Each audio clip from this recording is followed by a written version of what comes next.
जैसा कि पिछले वीडियो के अंदर हमने मस्तिष्क की संरचना के बारे में अध्ययन किया, इस वीडियो के अंदर हम मस्तिष्क की संरचना, उसकी कार्यप्रणाली और मस्तिष्क के विभिन्न भागों के बारे में विस्तार के साथ में अध्ययन करेंगे। एक बार फिर से पिछले वीडियो का थोड़ा सा पुनरावृत्ति कार्य हम कर लेते हैं। मानव मस्तिष्क एक अत्यंत जटिल संरचना होती है। यह हमारे शरीर का सबसे कोमल अंग माना जाता है। सबसे कोमल अंग है जो हमारा मस्तिष्क है।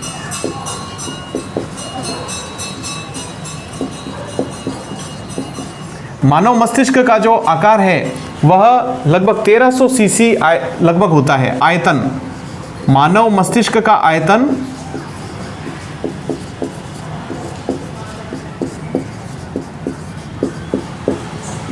लगभग 1300 सीसी तक पाया जाता है और इसका जो भार होता है वह लगभग 1.5 केजी होता है। इसका भार 1.5 केजी तक पाया जाता है।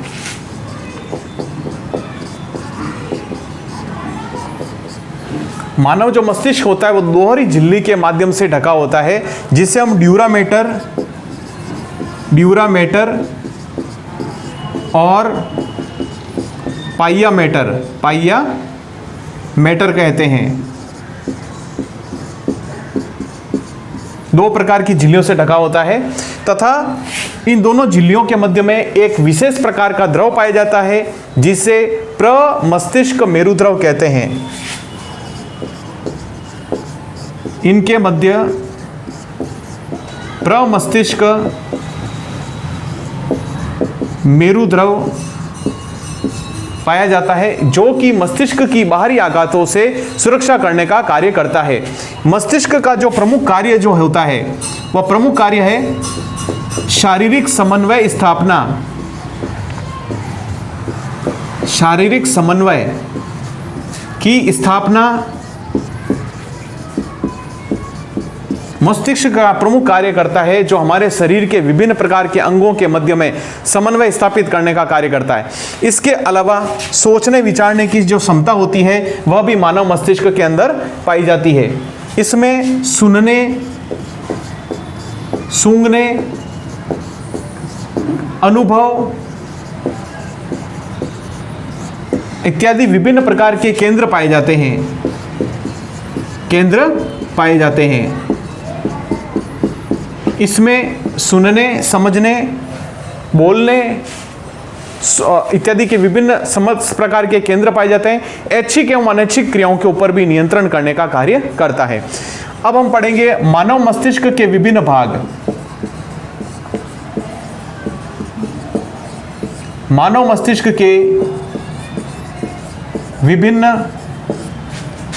भागों का अध्ययन करेंगे।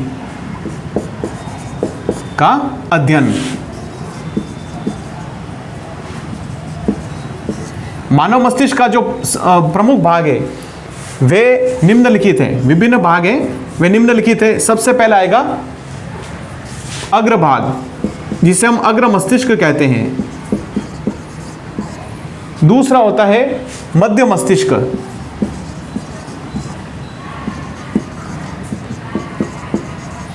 और तीसरे नंबर पर आता है पश्च मस्तिष्क।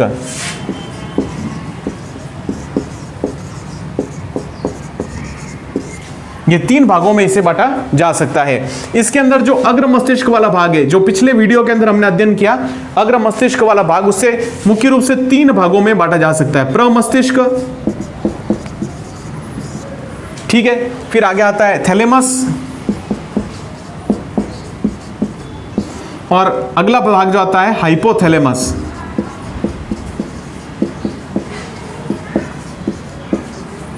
ये तीन भागों के अंदर इसको बांटा जा सकता है। सबसे पहला जो भाग होता है वह प्रमस्तिष्क। प्रमस्तिष्क जो होता है वह मानव मस्तिष्क के कुल 80 से 85% भाग को कवर करता है। यानी अग्र मस्तिष्क का यह जो भाग होता है प्रमस्तिष्क, वह मस्तिष्क के सबसे बड़े भागों में से एक माना जाता है। इसके जो प्रमुख कार्य होते हैं इसके बारे में हम थोड़ी सी चर्चा कर लेते हैं। जो प्रमस्तिष्क का जो मुख्य कार्य है वो सोचने, समझने, अनुभव करने, स्पर्श का अनुभव करने, जैसा कि मैं आपको इस बोर्ड के ऊपर आपको लिख करके थोड़ा सा समझा देता हूं। प्रमस्तिष्क के कार्य,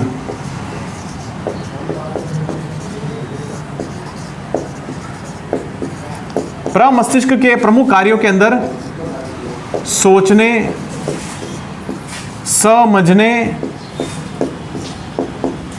अनुभव करने, सोचने, समझने, अनुभव करने, स्पर्श का अनुभव, स्वाद, देखने, सूंघने आदि के प्रमुख क्षेत्र पाए जाते हैं। आदि के प्रमुख क्षेत्र पाए जाते हैं। इसके अलावा जो प्रमस्तिष्क होता है वह मुख्य रूप से दो भागों में विभाजित रहता है। एक गहरे विदर के माध्यम से, एक गहरे विदर के माध्यम से मस्तिष्क दो भागों में विभाजित रहता है। ठीक है, ये इसमें एक बायां गोलार्ध और एक दायां गोलार्ध पाया जाता है। ये दोनों गोलार्ध आपस में कार्पस कैलोसम की पट्टिका, कार्पस कैलोसम की पट्टिका के माध्यम से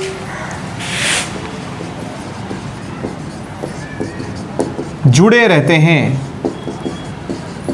ये जो दोनों भाग जो होते हैं वे कार्पस कैलोसम की पतली पट्टिका के माध्यम से जुड़ी हुई अवस्था में पाए जाते हैं। अब इसके अंदर जो होते हैं प्रमस्तिष्क के भी बाहरी भाग के अंदर दूसर द्रव्य पाया जाता है। बाहरी भाग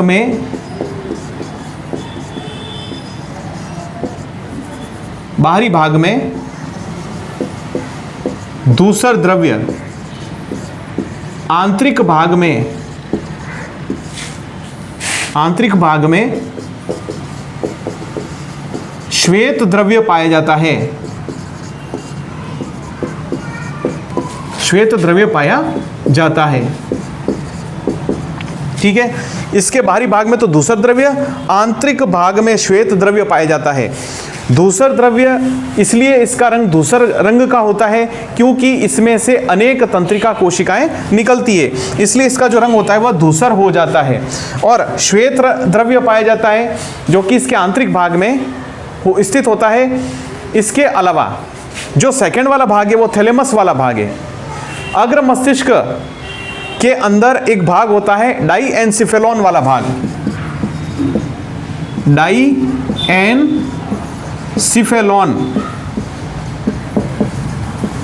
डाईएनसिफेलॉन वाले भाग से थैलेमस वाला भाग जुड़ा रहता है। थैलेमस वाला भाग इससे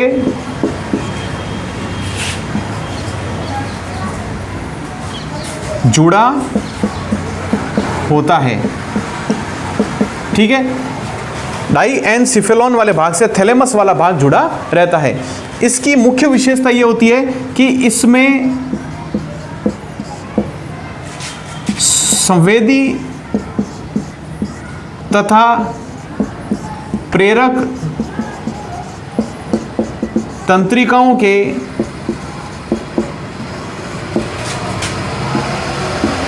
केंद्र पाए जाते हैं। इसमें संवेदी तथा प्रेरक तंत्रिकाओं के केंद्र पाए जाते हैं। ठीक है, संवेदी जो केंद्र होते हैं संवेदनाओं को मस्तिष्क के अंदर, और प्रेरक जो भाग है वो मस्तिष्क से मिलने वाले निर्देशों तथा विभिन्न प्रकार की प्रतिक्रियाओं को संबंधित अंग तक पहुंचाने का कार्य करेंगे। ठीक है, अब इसके अंदर अगला भाग है हाइपोथैलेमस। हाइपोथैलेमस वाला जो भाग होता है वह मस्तिष्क, अग्र मस्तिष्क का एक अंतिम भाग है। हाइपोथैलेमस अंतिम भाग होता है तथा हाइपोथैलेमस के अंदर, हाइपोथैलेमस में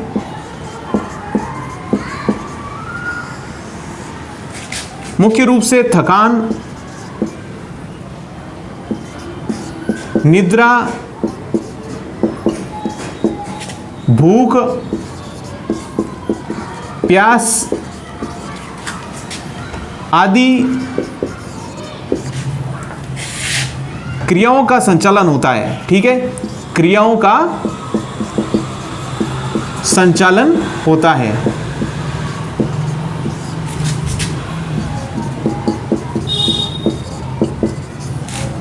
हाइपोथैलेमस में थकान, निद्रा, भूख, प्यास इत्यादि क्रियाओं का संचालन प्रमुख रूप से होता है।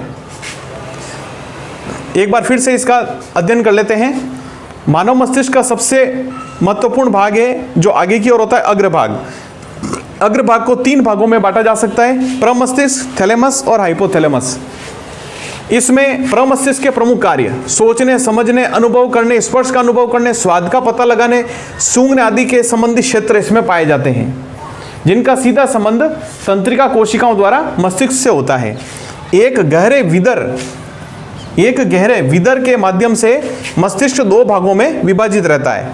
ये दोनों जो भाग होते हैं कार्पस कैलोसम की एक पतली पट्टिका के माध्यम से ढके हुए रहते हैं।